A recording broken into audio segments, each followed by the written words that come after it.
نہیں ہے. اس سے آپ کو پتہ چل سکتا ہے ماشاءاللہ. تو اللہ آپ کو جزائے خیر دے. اور پھر جو آپ نے وہ جو 12 ڈسائپلز ہیں اس حوالے سے جو انفارمیشن دی وہ بہت امپورٹنٹ تھی, صرف اس چیز کو سمجھنے کے لیے کہ ان کے پاس چین آف نریشن کی کیا حیثیت ہے. کچھ بھی چین آف نریشن کی کوئی حیثیت نہیں ہے. 2 بندے جن کو سامنے رکھا گیا. اچھا, میں ایک اور بات یاد رکھنا چاہتا ہوں. آپ جو انسائکلوپیڈیا آف کیتھولک انسائکلوپیڈیا ہے ببلیکل, اس کو دیکھیں. سائنوپٹک گاسپلز کی پوری ڈیٹیل ہے. سائنوپٹک گاسپل کہا جاتا ہے gospel of Matthew, Mark and Luke. ان 3 کو majority of the biography of Jesus Christ جو ہیں, یعنی ان کی سیرت, ان کی زندگی کے حوالے سے میجورٹی آف دا ٹائمز وہ متفق ہوتے ہیں. اور گاسپل آف جان جو ہے وہ ٹوٹلی ڈفرنٹ, گریجولی آپ کو چینج ہوتی دکھائی دیتی ہے. یہ کیسے ممکن ہے کہ گاسپل آف جان بھی بنیادی سٹوڈنٹس کے اندر ہے اور میتھیو بھی, جیسا کہ آپ نے دکھایا جان اور Matthew direct link and disciple ہیں. لیوک اور مارک کو سائڈ پہ کر دیا, مگر پھر بھی میتھیو اور جان دونوں کی باتیں ملتی نہیں ہیں. یہ جو آپ نے دکھایا تھا, تو جان اور میتھیو دونوں کی باتیں نہیں ملتی. ایک ایسی بات ہے سیرت کے حوالے سے. تو یہ بہت امپورٹنٹ پوائنٹ تھا کرسچنس کو ببلیکل ہسٹری کو سمجھنے کے لیے اور اس کے فنڈامنٹلز کو سمجھنے کے لیے کہ یہ کیا طریقہ کار تھی. آپ نے بڑا پیارا پوائنٹ ایک رکھا تھا, مسلمان کس بائبل کو یا مسلمان کن کتابوں کو مانتے ہیں. بائبل نہیں کہنا چاہیے بلکہ کن کتابوں کو مانتے ہیں. تو آپ نے بتایا تھا وہ تورا جو موسیٰ کو دی گئی, وہ انجیل جو عیسیٰ کو دی گئی, وہ زبور جو داؤد کو دی گئی علیہم السلام اجمعین. ان تینوں انبیاء کو جو کتابیں ریویل کی گئیں, یہ نہیں کہ ان کے چیلوں کو ریویل کی گئیں یا ان کے صحابہ کو ریویل کی گئیں, وہ انسپائر ہوئے اور آگے 3rd جنریشن ہوئی, وہ نہیں.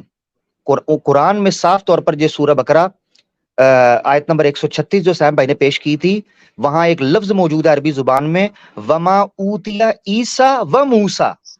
اوتیا, وما اوتیا کا مطلب یہ ہے کہ مومن ان کتابوں پر ایمان رکھتے ہیں, اوتیا عیسیٰ و موسیٰ, جو عیسیٰ اور موسیٰ کو دی گئی تھیں, ان کے سٹوڈنٹس کو نہیں, ان کو دی گئی تھیں. تو ہم ان چیزوں پہ ایمان رکھتے ہیں. اکثر آ کر یہ کہہ رہے ہوتے ہیں کہ جی دیکھو بائبل کے بارے میں قرآن میں یہ کہا, وہ کہا, یہ کہا. بائبل کے بارے میں نہیں کہا, تورا, انجیل اور زبور, اور وہ جو ان کو دی گئی تھی. یہ ایک بڑا زبردست پوائنٹ تھا جو ماشاءاللہ آپ کی پریزنٹیشن میں تھا. اللہ آپ کو جزائے خیر دے. اور سیم بھائی ابھی تو آپ نے, حقیقت یہ ہے کہ آپ کو بھی اس چیز کا علم ہے اور آپ نے ٹائم کو سامنے رکھتے ہوئے ابھی سرفیس کو سکریچ کیا ہے. آپ نے سرفیس کو حقیقت مانوں کے اندر سکریچ کیا ہے.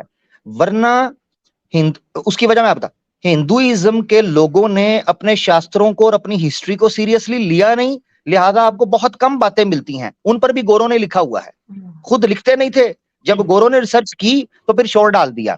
یہ ایسے ہی ہے کہ کسی گھر کے اندر جو ہے وہ پانی آ جائے, یا کسی گھر کے اندر جو ہے وہ کوئی جانور گھس جائے, اور میں باہر سے آؤں نکالنے کے لیے, اور گھر والے مجھے ہی دھکے دے کر باہر کہیں تم جاؤ ہمارا گھر ہے ہم نکال لیں گے. پہلے سوئے ہوئے تھے. ہندو جو ہیں انہوں نے اپنی کتابوں کی طرف کبھی توجہ نہیں کی تھی.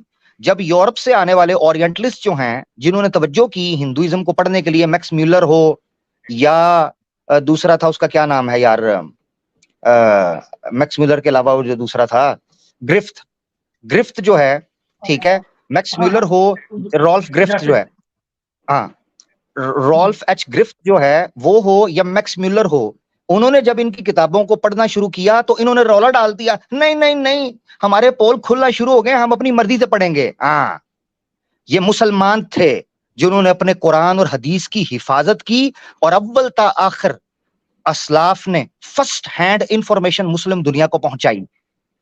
اب عیسائیوں کے ساتھ میں کیا کہہ رہا ہوں سیم بھائی کہ آپ نے سرفیس اسکریچ کیا, اور انٹینشنلی کیونکہ ٹائم کی وجہ سے, اور آپ یقین انشاءاللہ جا کے کریں گے. اس کی وجہ یہ ہے کہ ہندوؤں نے تو اپنی کتابوں کے بارے میں لکھا ہی کچھ نہیں اتنا جتنا عیسائیوں نے لکھ دیا ہے, کیونکہ ان کے ہاں تو اورینٹلسٹ کی تاریخ تھی, اور رینائنسس اور لائٹمنٹ کا ایئر تھا, اور چرچ کے ساتھ ٹسل چل رہی تھی. تو عیسائیوں کی پول کھولنے کے لیے اتنا کچھ موجود ہے.